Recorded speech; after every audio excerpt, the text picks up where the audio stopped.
So rather than give you one, I'm going to give you three, just because I like the number three. The first pressing workforce challenge we have is just ensuring that our employees have a proper work-life balance.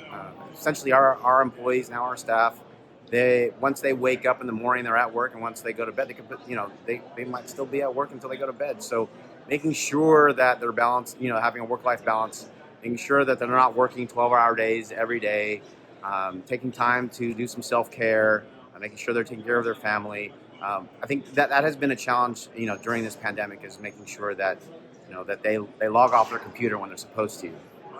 The second one is remote staff support. Since most of our staff are now remote, and not a lot of them do not work close to the office anymore. They're in different areas, some rural areas, and so supporting those staff is also a challenge. When things break, we have to ship things to them. Some of our staff may be in more rural areas where the broadband, isn't as fast as if they were in more urban areas. So dealing with those issues is another challenge. And then lastly, the other one I wanted to talk about was employee recognition. Since we're not coming into the office and we're mainly talking to each other, in Teams meetings or Zoom or whatever, it's vital that we take time to let our staff know and our organization know that you're doing a good job, and we need to highlight those people, because I do believe that because we're slightly disconnected, because we're not in the office anymore, that this has become a bigger. We should put more emphasis on employee recognition, because everybody's working so hard during this tough time, and we don't get as much face time with one another. So it's extremely important.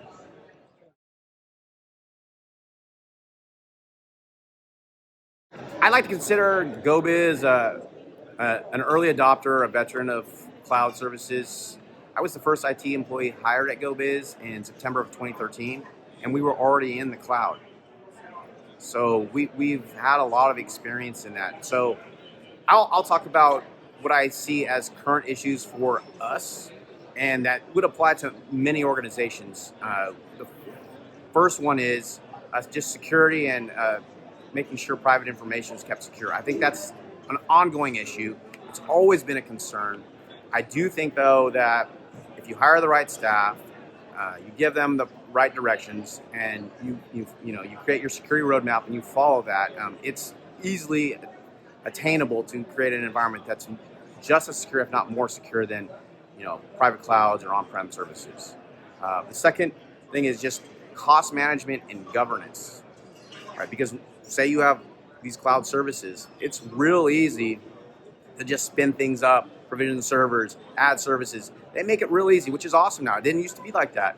But now, because it's so easy to build out your environment, you really have to manage, maintain, monitor everything to make sure that you're falling within your budget. Because the ease of use of the cloud services these days makes it an issue. You just need to make sure that you don't spend more than you're supposed to.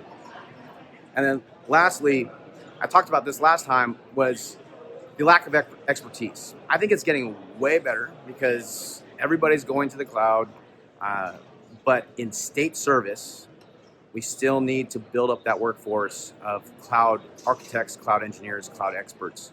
I think, like I said, GoBiz has been blessed with, because we've been early adopters and we've been able to hire some, excellent cloud architects, cloud engineers. That's why we've been able to go, do as much as we have. But I think that's an area of growth in state government.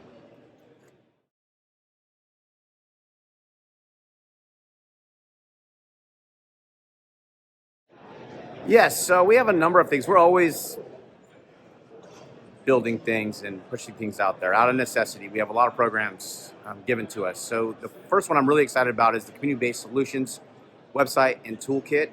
This is going to be launched in October, and this is to support a federally funded program that provides assistance to communities to obtain resources based on their priorities. So this is an exciting program that it's brand new to GoBiz, and this website and toolkit will support that program.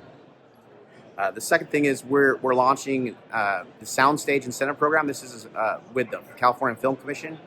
It's an $150 million tax credit program associated with SB 144.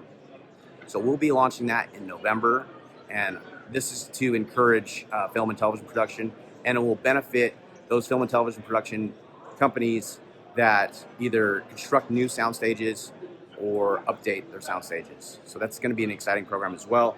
And then lastly, we have the CalGold 2.0 permit assistance tool. This has been a long time in the waiting, and we're going to be launching this in November as well. And this is going to essentially provide a website where people can go and locate their permitting requirements based on location and business type.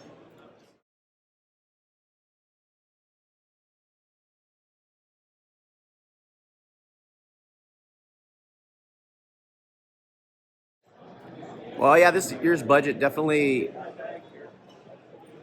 has added some new programs, and within GoBiz, we are no exception. I think it's an excellent opportunity for GoBiz to showcase their high-performing team and how we can provide business assistance to businesses in California, businesses looking to relocate in California, and also just to show our dedication to public service. I mean, the nice thing about this is, sure, we're getting a ton of funding, and we're getting new programs, and a lot of these programs need to be implemented in a short amount of time. But what I think that offers us is the opportunity to show what we can